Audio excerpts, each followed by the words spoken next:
दोस्तों, आज हम आपके लिए महात्मा बुद्ध की ऐसी कहानी लेकर आए हैं जिसे सुनकर आप अपने अंदर उठ रहे गंदे और वासना के विचारों को अवश्य रोक पाएंगे। उससे पहले अगर आप भी भगवान बुद्ध को दिल से मानते हैं और उनके सच्चे भक्त हैं तो कहानी को पूरा सुने और चैनल को सब्सक्राइब करके कमेंट बॉक्स में नमो बुद्धाय अवश्य लिखें। एक बार एक युवक गौतम बुद्ध के पास आया और गौतम बुद्ध से बोला कि हे बुद्ध, मेरे मन में इतने गंदे विचार क्यों आते हैं? मैं नहीं चाहता कि मेरे मन में गंदे विचार आए, पर मेरे मन में हमेशा काम वासना के विचार चलते रहते हैं और मैं इनके बारे में सोच सोच कर बहुत परेशान हूं। मेरी ऊर्जा और समय यह सब सोचने में ही नष्ट हो जाता है और इन सब के विचारों की वजह से मैं कभी भी शांत नहीं रह पाता और मैं हमेशा ही स्त्रियों को देखकर मोहित हो जाता हूं, अपने आप को रोक ही नहीं पाता। बुद्ध मुस्कुराए और उन्होंने उस युवक से पूछा, क्या तुम्हें पता है यह काम वासना होती क्या है? फिर उसने ने उत्तर दिया और कहा, बुद्ध, मैं यह तो नहीं जानता कि काम वासना होती क्या है, पर हां, ये जो भी है बहुत बुरी चीज है। फिर बुद्ध ने उस युवक से कहा कि सबसे पहले तो तुम्हें यह समझना है कि प्राकृतिक रूप से जो भी चीज हमारे अंदर है वह बुरी नहीं है। हमारे जीवन में उसकी कुछ ना कुछ जरूरत है। वासना कोई बुरी बात नहीं है। यह तो हमारे मन की एक भावना है जो हमें किसी ना किसी चीज की कमी का एहसास करवाती है और फिर हम उस चीज को पाने के लिए उस चीज की तरफ आकर्षित हो जाते हैं। जैसे अगर तुम्हारे पास धन की कमी है तो तुम में धन पाने की वासना उत्पन्न हो जाएगी। तो वासना कुछ और नहीं, बस एक प्रकार की कमी है जो कि एक प्रकार की जरूरत का एहसास है, और जब यह जरूरत शारीरिक हो तो हम इसे काम वासना का नाम देते हैं। युवक ने गौतम बुद्ध को कहा कि बुद्ध, मुझे काम वासना का मतलब तो समझ में आ गया, पर आप मुझे यह बताइए कि यहां आती कहां से है और कैसे आती है। गौतम बुद्ध ने कहा कि काम वासना कहीं से आती नहीं है, यह तो हमारे अंदर ही होती है और इसका होना तो जरूरी भी है, तभी तो मानव जाति का विस्तार होगा। युवक ने कहा, जब यह हमारे अंदर ही है और जरूरी भी है तो फिर लोग इसे गलत क्यों बोलते हैं? बुद्ध ने कहा कि यही तो समस्या है। लोगों ने काम वासना को गलत तरीके से सोच लिया है, इसे छुपाने की, दबाने की कोशिश करते हैं। काम वासना गलत नहीं है, बल्कि काम वासना का गलत तरीके से प्रयोग करना गलत बात है। लोग जिससे प्रेम करते हैं बस उसी के लिए जीने लग जाते हैं, उसे पाना ही अपना मार्ग बना लेते हैं और उसी के बारे में हमेशा सोचते रहते हैं, पर यह सब गलत है। बुद्ध ने युवक से कहा, क्या तुम्हें पता है जानवरों में भी काम वासना होती है? युवक ने उत्तर दिया, हां बुद्ध, जानवरों में भी काम वासना होती है, क्योंकि जानवर भी तो आखिर अपने वंश को आगे ले जाएंगे। बुद्ध ने कहा, तो फिर हम जानवरों के काम वासना को गलत क्यों नहीं कहते? युवक ने कहा, मुझे नहीं पता महात्मा, आप ही मुझे बताइए।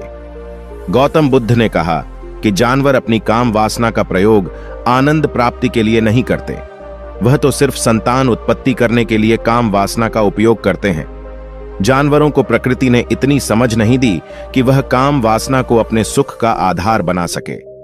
मनुष्य अपनी समझ के बलबूते पर प्रकृति में पाई जाने वाली प्रत्येक वस्तु को अपने सुख के लिए प्रयोग करता है। हम इंसानों ने ही काम वासना को अपने सुख का साधन बना लिया है, जबकि प्रकृति ने तो हमें अपने वंश को आगे अग्रसर करने के लिए दिया था, लेकिन इंसानों ने इसे अपने जीवन का परम लक्ष्य बना रखा है और इस तरह से काम वासना का आ जाना गलत है। युवक ने पूछा, महात्मा जी, ये काम वासना हम पर हावी क्यों होती है? क्यों यह हमेशा क्यों आ जाती है? तब गौतम बुद्ध ने कहा कि सुनो, अब जो मैं तुम्हें बताऊंगा उसे तुम ध्यानपूर्वक सुनना। काम वासना का सारा खेल तुम्हें समझ आ जाएगा। तुम्हें तुम्हारे सारे सवालों का जवाब मिल जाएगा, बस तुम्हें ध्यान से सुनकर समझना है। एक बार की बात है, एक आश्रम में गुरु और उनके शिष्य रहा करते थे, जो रोजाना आश्रम के बाहर स्थित गांव में भिक्षा लेने के लिए जाते थे। उस आश्रम का एक शिष्य जिस गांव में भिक्षा लेने जाता था, उस रास्ते में एक नदी मिलती थी। एक दिन उसने देखा कि एक युवक वृक्ष के पीछे छिपा है। वह उस युवक के पास गया और उससे जाकर बोला, भाई, तुम इस वृक्ष के पीछे छिपकर क्या देख रहे हो? युवक ने कहा, अरे तुझे नहीं दिख रहा क्या कि मैं क्या देख रहा हूं? तब शिष्य ने नदी की तरफ देखा तो वहां पर कुछ युवतियां पानी भर रही थीं। तब उसने उस युवक से कहा, अरे भाई, वहां पर तो युवतियां पानी भर रही हैं, इसमें छिपकर देखने वाली क्या बात है? तब वो युवक शिष्य की तरफ देखकर उससे कहता है, अरे पागल, तुम्हें दिखाई नहीं दे रहा क्या कि कैसे यह परियां नदी से पानी निकाल रही है? जरा उनकी अदाओं को तो देखो, उनके कोमल शरीर को देखो, उनकी पतली कमर मटके को उठाते समय बाल खाती है और उनके बाल उनकी कमर पर कैसे लहरा रहे हैं, मानो सुंदरता बिखर रही हो। शिष्य ने फिर नदी की तरफ देखा और इस बार वह इसे देखता ही चला गया। अभी तक तो कुछ भी नजर नहीं आ रहा था और वह बिल्कुल निर्भय था।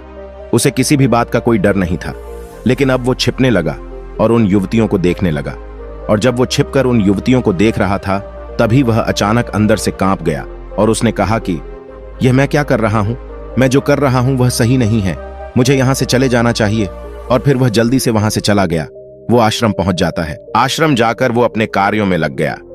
लेकिन जो अभी वह देखकर आया था, वही उसकी आंखों के सामने बार बार आ रहा था। उसके मन में वही दृश्य चल रहा था। उसका मन वही सब कुछ देखने के लिए उतावला हो रहा था। उसका किसी भी काम में मन नहीं लग रहा था। सुबह होते ही वह जल्दी ही भिक्षा के लिए आश्रम से निकल जाता और उस नदी के पास वाले वृक्ष के पास जाता, जहां पर वह युवक पहले से मौजूद रहता था। उसके साथ मिलकर युवतियों को छुप छुप कर देखता था। अब वह रोज ऐसा करने लग गया। यह उसके रोज का काम हो गया। अब उस शिष्य का मन किसी भी काम में नहीं लगता था। वो हमेशा ही किसी न किसी प्रकार के विचार में उलझा रहता। वो आश्रम के कार्यों को भी ठीक तरीके से नहीं कर रहा था। ना वो ठीक से सो पाता था, ना वो ठीक से खाना खा पाता था। उसका मन बेचैन सा रहता था। उसका मन बार बार उन युवतियों के सौंदर्य को देखने के लिए लालायित होता रहता था। जब गुरु दीक्षा देते, तब भी उसका मन कहीं और विचारों में खोया रहता था।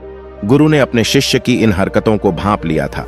तब एक दिन गुरु ने शिष्य को अपने पास बुलाया और कहा कि आज से मैं भी तुम्हारे साथ भिक्षा मांगने चलूंगा। तुम और मैं साथ साथ भिक्षा मांगने चलेंगे। तभी शिष्य गुरु को मना करते हुए बोला, नहीं गुरुदेव, आप परेशान क्यों हो रहे हो? मैं अकेला ही ठीक से भिक्षा मांग सकता हूं। गुरु ने शिष्य से कहा कि ठीक है, तुम अकेले ही भिक्षा मांगने जाओ।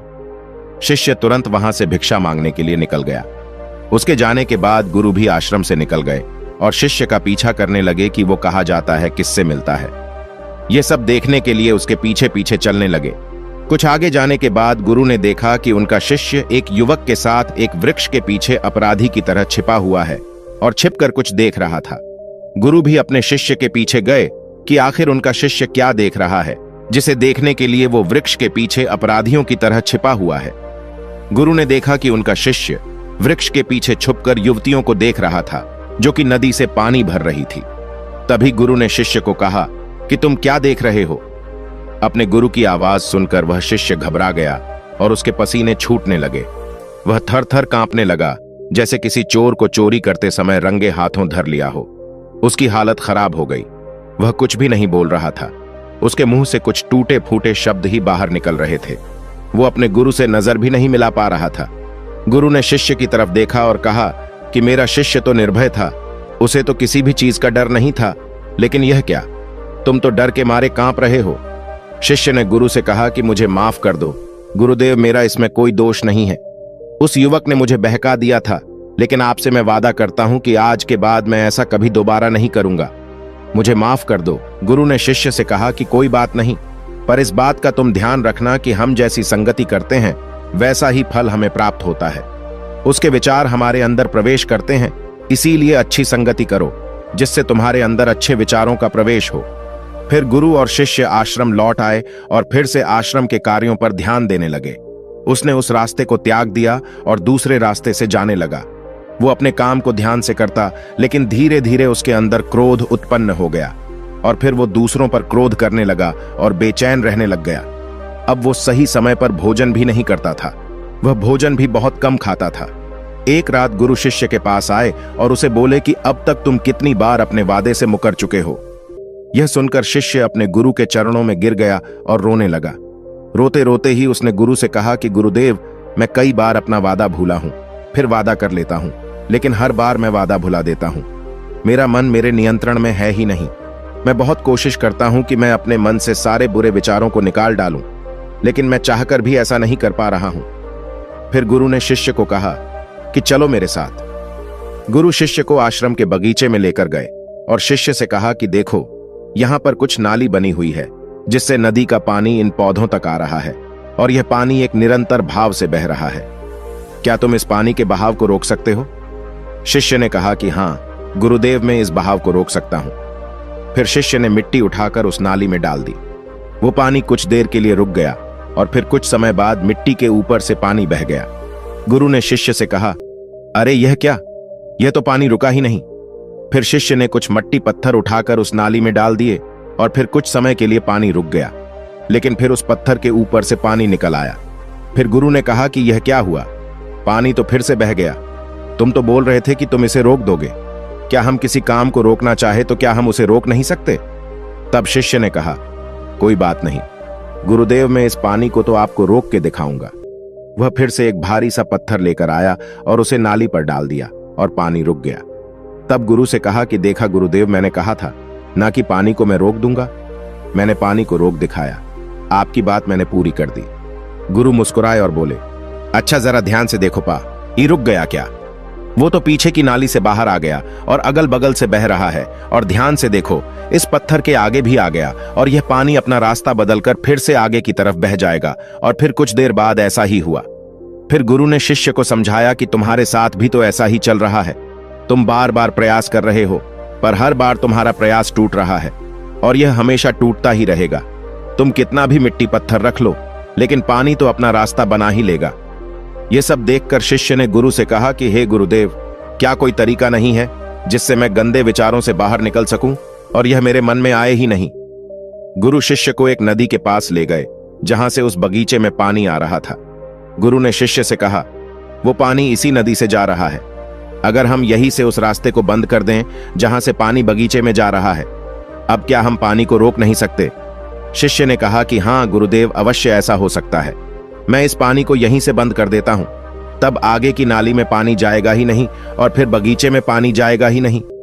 फिर शिष्य ने नदी से जाने वाले रास्ते को बहुत मेहनत करके पत्थर और मिट्टी डाल डालकर बंद कर दिया और गुरु से कहा कि गुरुदेव, मैंने पानी को बंद कर दिया है, अब यह पानी बगीचे में जाएगा ही नहीं। तब गुरु ने कहा कि अगर पानी बगीचे में नहीं जाएगा तो पौधों को पानी कहां से मिलेगा?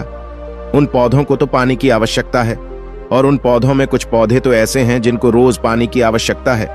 वह तो मुरझाकर मर ही जाएंगे, उनका क्या होगा? पानी तो हमें खोलना ही होगा। शिष्य ने गुरु की बात सुनकर वापस नदी से जाने वाले पानी का रास्ता खोल दिया। तब गुरु ने शिष्य से पूछा कि अगर हम इस नदी के पूरे पानी को बगीचे की तरफ कर दे तो क्या होगा? तब शिष्य ने जवाब दिया कि गुरुदेव, वहां पर जितने भी पौधे हैं वो गलकर नष्ट हो जाएंगे, वहां पर कुछ नहीं बचेगा। फिर गुरु मुस्कुराए और बोले, तुम इस बात को समझो कि हमें किसी भी चीज को रोकना नहीं है, बस हमें हमेशा संतुलन बनाए रखना है। कम पानी से भी पौधे नष्ट होते हैं और ज्यादा पानी से भी पौधे नष्ट होते हैं। हमारा जीवन संतुलन से ही चलता है। गुरु ने शिष्य से कहा कि अगर मैं तुम्हें कहूं कि तुम आम के बारे में मत सोचो तो तुम्हारे मन में सबसे पहले किसका चित्र आएगा? शिष्य ने कहा कि गुरुदेव, मेरे मन में तो पहला चित्र आम का ही आएगा।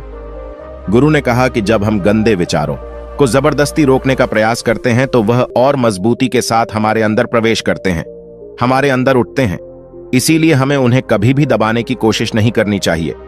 फिर गुरु ने शिष्य को समझाते हुए कहा कि हमारे गंदे विचार बुरे लोगों की संगति करने की वजह से भी आते हैं। कई बार क्या होता है कि कामुकता हमारे अंदर होती नहीं है, लेकिन कुछ अश्लील लोगों के साथ रहने की वजह से ये हमारे अंदर हावी हो जाती है। फिर शिष्य ने कहा कि गुरुदेव, आप सही कह रहे हैं, मैं अपने मार्ग से भटक गया था। फिर वह शिष्य उस रात बहुत ही चैन की नींद सोया। सुबह अपने कार्यों को पूरे मन से किया और फिर सुबह वो भिक्षा लेने के लिए उसी रास्ते से गया जहां वह युवक आज भी वृक्ष के पीछे छुपकर उन युवतियों को देख रहा था। वह शिष्य नदी पर गया जहां वह युवतियां पानी भर रही थीं। उसने उनसे पानी मांगा। उनमें से एक ने उसे पानी पिलाया और उस सन्यासी शिष्य के चरण छुए। शिष्य ने उसे आशीर्वाद दिया कि तुम्हारा कल्याण हो। उसका मन सकारात्मक ऊर्जा से भर गया। उसके चेहरे पर मुस्कान आ गई थी, जैसे कि उसे कुछ खोया हुआ वापस मिल गया हो। वह वापस अपने रास्ते से जाने लगा। तभी पीछे से वह युवक आ गया जो वृक्ष के पीछे छुपा हुआ था। वह शिष्य के पास आया और बोला कि क्या बात है, आज तो तुमने नजदीक से दर्शन कर लिए, तुम तो मुझसे भी आगे निकले। तब शिष्य ने कहा कि हम हमेशा दूसरे के दर्शन करने में ही व्यस्त रहते हैं, अपने दर्शन कर ही नहीं पाते। तुम कब तक इस वृक्ष के पीछे छुपते रहोगे? किसी को पसंद कर लो, उससे बोल दो। अगर वो भी तुम्हें पसंद करती है तो शादी कर लो, और उससे पहले तुम कुछ बन जाओ। अपने आप को पहचान लो, ऐसे अपना समय बर्बाद मत करो। फिर वह युवक रोज उससे मिलने लगा और उस युवक ने नदी पर जाना त्याग दिया। और फिर वो युवक अपने जीवन में कुछ बनने के लिए संघर्ष करने लगा। तो तुमने देखा संगति का असर क्या होता है। अपनी संगति बदलो, अपने विचार बदलो। बुद्ध ने युवक से पूछा कि क्या तुम्हें तुम्हारे सारे सवालों का जवाब मिल गया? तब युवक ने कहा कि हाँ महात्मा जी, आपका बहुत बहुत धन्यवाद। तब गौतम बुद्ध ने युवक से कहा कि जब तुम्हारे मन में गंदे विचार आए तब आप अपने आप को दोषी मत मानो, केवल उन विचारों में संतुलन बनाने का प्रयास करो और अपने आप को पहचानो। धन्यवाद।